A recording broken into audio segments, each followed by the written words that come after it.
Hi, Robert. It's nice to have you for this interview today.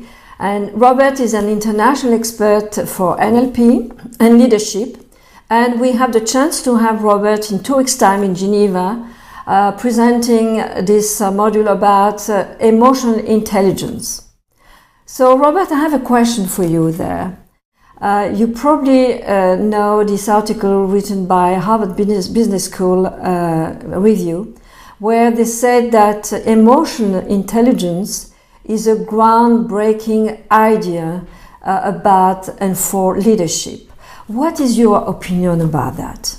Well, I think it's true. I mean, I don't think that there's really any true leadership without emotional intelligence, and especially in the type of productivity and performance that we need from today in today's companies from people, that to actually get the best of people, to get the top performance, and especially to get qualities such as innovation and collective intelligence, we need to have a deep understanding of emotional intelligence.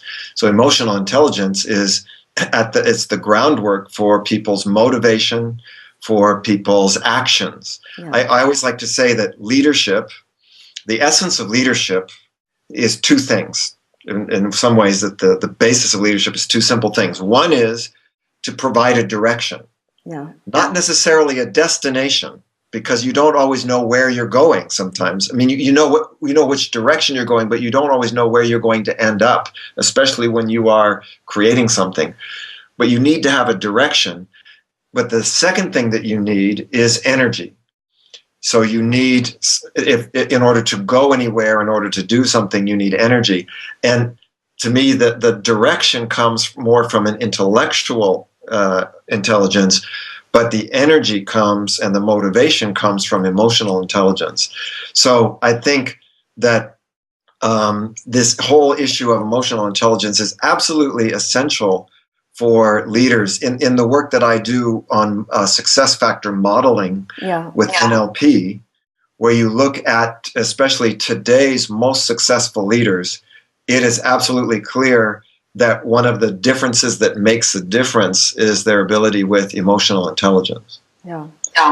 Thank you very much for this. I'm totally convinced by that. But I have something to tell you there. Yes. Okay. Is my executive clients are a bit shy about emotions. Yeah. And how do I get them, or coaches get them, to embrace the importance of emotional intelligence? How do we do that? Well, first of all, I think that part of the reason that people are concerned about emotional intelligence is their concern with emotion. Yeah. Emotion is traditionally considered not rational. And so people think, if somebody gets emotional, they're irrational, right? If somebody becomes angry or they become sad. But first of all, I think they have to realize that emotional intelligence is not just about big emotions like anger, sadness, fear, etc. Although those are it's very important to know how to recognize and how to address those. Yeah. Emotional intelligence, though, is also something more subtle. It's, again, about finding a shared passion. It's about being able to have a sense of what is going on a feeling level in other persons. Now, again, I think sometimes we find that people are afraid of their feelings because they think that it's going to be out of control, or it's going to be, more difficult to manage. But I think what you realize is that emotional intelligence makes it so that it is much, much easier to address all types of emotions, but especially to be able to motivate people, to help people get through some of these situations where, especially in today's world, where you have to rebound from adversity, where you need resilience to deal with, the realities of what goes on, in a company. So for me, I think that people are often, kind of concerned about things that they're not familiar with. And yet what I think we find is that, especially I know that when I teach emotional intelligence, people begin to become much more comfortable much more quickly because emotions begin to make sense. It's not like you have rationality and the opposite is emotion. You've got both of these things, and intelligence actually requires to be able to integrate both rationality and feeling. And to me, that's where you have the highest levels of performance. Performance without feeling is not real performance. I had an interesting experience. I saw a ballet the other night that was very highly technically done, but it did not leave you feeling anything. It was just like a technique. Technique. Yeah. And you really realize if there's not emotion in it, the performance is flat. And so I think the same thing is true in organizations. So the first thing I would just say is that I think what managers need to realize is that it's not such a different world, first of all. It's not so irrational. It's not a world of irrational things. That in fact, it's something that they will enjoy once they become familiar with it. Maybe just a question there, because this question of using or daring to use emotional intelligence to increase the performance of leaders. Maybe for you, it seems kind of natural. It seems a natural link. But for these people, they have high analytical capabilities. But for them to link performance and emotional intelligence on top of their analytical capabilities might be a little problem. What would you tell them so that they can embrace and understand the importance of emotional intelligence in their performance? Yeah. Well, first of all, I think, as you were saying, this idea of high analytical capability, this is where I was saying that people usually think that that's the opposite of emotion, and that this is going to create a kind of an inner conflict. And people often, there is a lot of examples of how people struggle between what their emotions say and what their reasons say. But the whole idea is that emotional intelligence prevents that kind of polarizing. It prevents that kind of struggle, so that in fact, that we are saying that the highest level of performance is layering emotional intelligence on top of this analytical capability. It's not getting rid of one. It's not overshadowing one. It includes but expands. And I think this is what we find. We talk about in leadership. You have the brain and pencil leader, who is just the only analytical leader. Then you have the heart and the gut, leader, who is the one that's sort of leading from intuition. But an emotionally intelligent leader is able to combine both. And when you bring both of these things together, that's when you get, we like to say a generative result, which means instead of 1 + 1 makes 2, it's 1 + 1 makes 3. And I think that is what really is it's the goal of leadership today.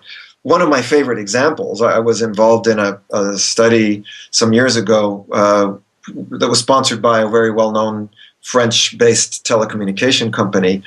And this research was to try to understand a major failure that they had recently had, and it was in developing a product. And they knew to stay competitive, they had to develop a product in a particular area of their market and do it very quickly.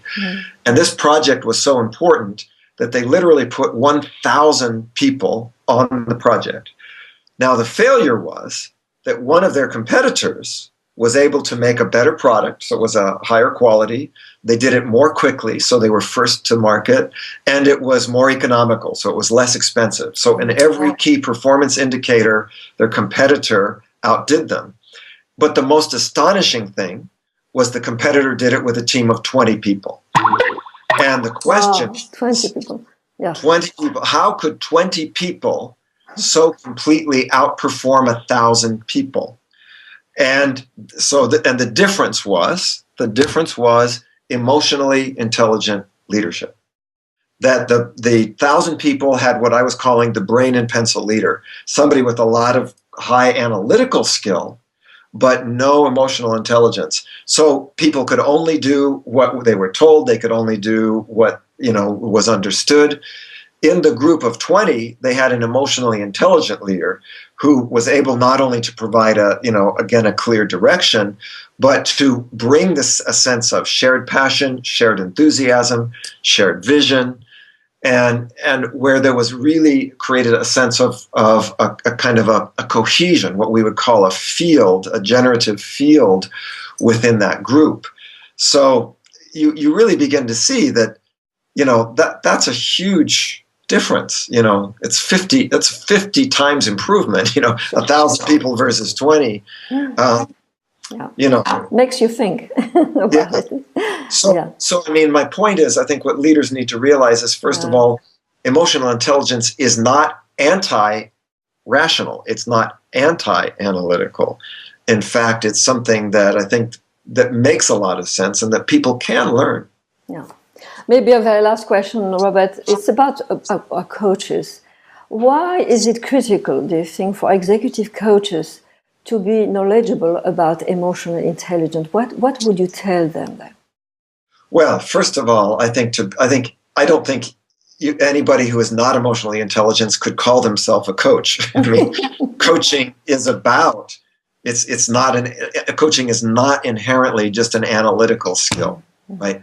Coaching is about having people overcome obstacles. It's about having people find their own motivation. It's about having people also, be able to deal with potential emotional conflicts, to be able to incorporate their emotional life into their work. And obviously, the main purpose of coaching is to help people reach a high level of performance. I mean, there's no reason to have a coach unless you're trying to improve performance. Yeah. And as the research shows, emotional intelligence is twice as important in performance in most organizational work, in management, especially at management level, than intellectual intelligence. Mm-hmm. So a coach has got to be, aware of what emotional intelligence is, and hopefully a coach is emotionally intelligent. Thank you very much, Robert, for this very interesting interview. And we are looking forward to seeing you soon in Geneva, the 15th of April. And we hope to see a lot of people attending this fascinating seminar. You'll get all the information on our website, where it takes place, the registration form, and so on. So hope to see you soon there. Thank you very much. Thank you, Robert, again.